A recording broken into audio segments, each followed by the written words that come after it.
একদিকে নিজ দেশের কাশ্মীর, লাদাখ থেকে অরুণাচল পর্যন্ত প্রতিটি পাহাড়ি অঞ্চলে লক্ষ লক্ষ সেনা মোতায়েন রেখে কঠোর হাতে দমন-পীড়ন চালাচ্ছে ভারত।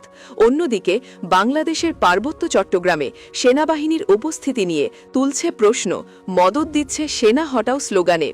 নিরাপত্তা বিশ্লেষকেরা ভারতের এই দ্বিমুখী নীতিকে বাংলাদেশের বিরুদ্ধে এক গভীর ভূ-রাজনৈতিক কূটচাল হিসেবে দেখছেন।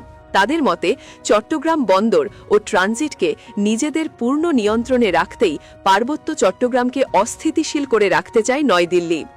ভারতের দিকে তাকালে দেখা যায় দেশটির প্রতিটি পাহাড়ি রাজ্যই যেন এক একটি সেনা ছাউনি। শুধুমাত্র কাশ্মীরেই মোতায়েন রয়েছে ভারতীয় সেনাবাহিনীর প্রায় ৭ লক্ষ সেনা।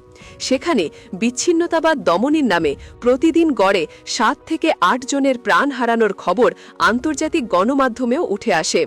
নাগাল্যান্ডে গত ৬০ বছরের বেশি সময় ধরে চলছে সেনা শাসন। একইভাবে মণিপুর, আসাম কিংবা চীনের ভয়ে অরুণাচলের প্রতিটি গিরিপথে রয়েছে সেনা ক্যাম্প ও সামরিক বাংকার।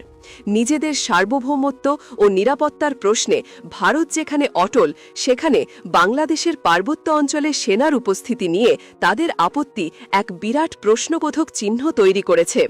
অথচ বাংলাদেশের বাস্তবতা সম্পূর্ণ ভিন্ন। ১৯৯৭ সালের শান্তি চুক্তির পর পার্বত্য চট্টগ্রাম থেকে সেনাবাহিনীর ৪৫০ ক্যাম্প কমিয়ে ২৩২টিতে নামিয়ে আনা হয়। আর এর পর থেকেই নতুন করে মাথাচাড়া দিয়ে ওঠে নানা সশস্ত্র বিচ্ছিন্নতাবাদী গোষ্ঠী।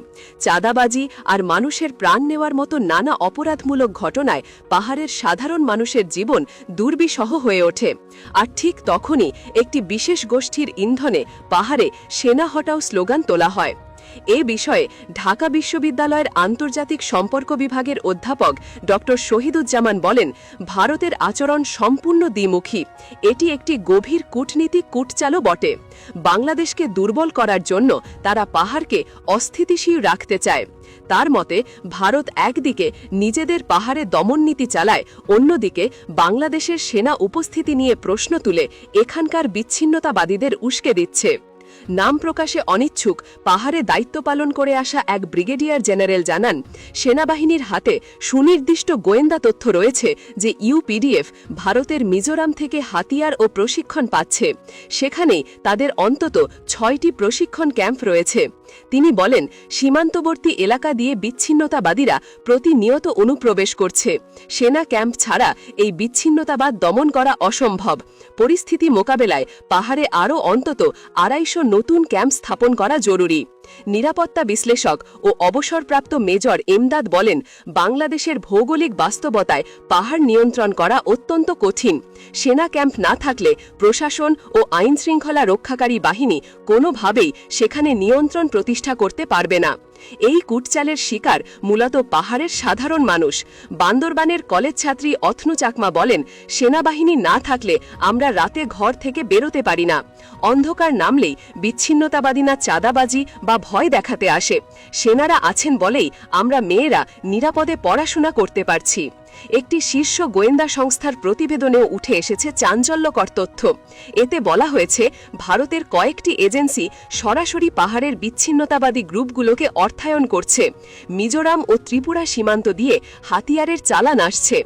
প্রতিবেদনে আরও বলা হয়, বাংলাদেশের ভেতর থেকে সেনা উপস্থিতি কমানোর জন্য আন্তর্জাতিক চাপ তৈরির লক্ষ্যে ইচ্ছাকৃতভাবে মানবাধিকারের ইস্যু তৈরি করা হচ্ছে।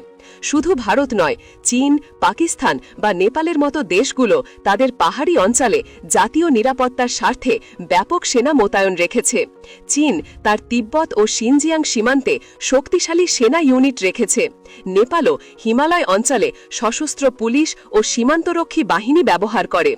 কিন্তু ব্যতিক্রম শুধু বাংলাদেশের ক্ষেত্রে। এখানে সেনার উপস্থিতি কমানোর জন্য ভেতর ও বাহির থেকে একযোগে চাপ প্রয়োগ করা হচ্ছে, যার পেছনে ভারতের স্বার্থই মূল কারণ বলে মনে করছেন বিশেষজ্ঞরা।